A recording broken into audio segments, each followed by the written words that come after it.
Bizneset vijojnë që të ofrojnë ndihma vullnetare që nga ushqimet, veshmbathjet, disa prej tyre kanë ofruar edhe shuma monetare, të cilat mund të ndihmojnë në strehimin e përkohshëm të familjeve që kanë mbetur jashtë. Të hënën një ngarkesë prej 3 tonësh ka mbritur nga një tjetër kompani private për të nisur drejt Fierit.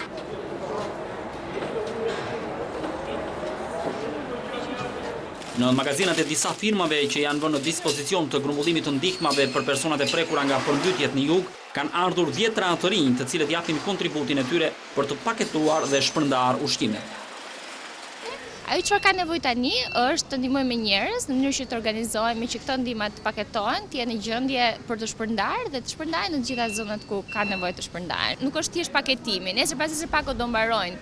Por të shtëpia do kenë nevojë të ringrihen, ta fëmijë do kenë nevojë që të ndihmohen për të pastruar, për të rehabilituar në vende dhe në zonat ku ata janë. Sipas qendrës së shërbimit social, deri tani ka përfunduar furnizimi për 6 fshatra në Novosel, ndërkohë që bëhet gati edhe nisja e ngarkesave për zonat e prekura në Gjirokastër e Berat. Njerëzit tanë atje në terren po merren pikërisht me këtë gjën e parë, që ka të bëjë me ndihmat ushqimore, me paketat ushqimore që kanë sendet të ndryshme të nevojave të dorës parë, duke filluar që nga uji, detergjentët, ushqimi etj.